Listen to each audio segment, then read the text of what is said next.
اهلا بيكم متابعي كوره بوكس، فيديو جديد لقاء يتجدد بحضراتكم. النهارده الفيديو بتاعنا عباره عن صفقه، هي صفقه زملكاويه، خبر سعيد للجماهير الزملكاويه. يعني خلينا نقول ان لجنه تخطيط المعلنه من قبل مجلس اداره نادي الزمالك اللي بتضم ميدو، بتضم حازم امام، بتضم عمرو الجنايني، بدات تشتغل من دلوقتي على ملف الصفقات الصيفيه.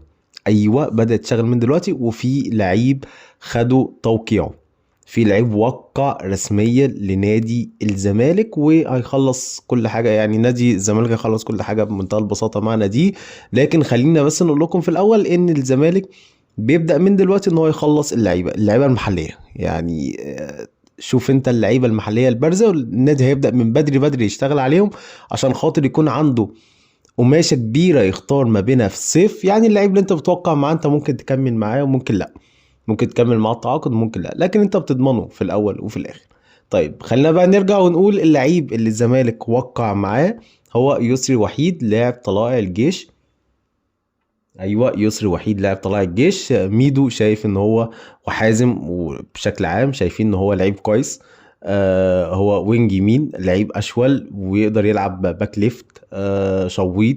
هم شايفين انه عنده مزايا كويسه، فبالتالي الرهان كان عليه ووقع لنادي الزمالك في انتظار طبعا ان هو يخلص رسميا من قبل يعني تفاوض الزمالك مع إدارة طلائع الجيش. ولكن يسري وحيد زملكاوي في الصيف، لو الزمالك نهى مع نهى الأمور مع طلائع الجيش، ما أعتقدش إن هيكون في مشكلة في انتهاء الأمور يعني مع الطلائع، لأن اللعيب كده كده يعني هو عايز يلعب للزمالك. والأندية دي بشكل عام، أندية وسط الدوري بشكل عام، ما بتمنعش في انتقال لاعبيها للأهلي والزمالك وبيراميدز تحديدا، يعني لأن بيكون في مقابل مادي كويس.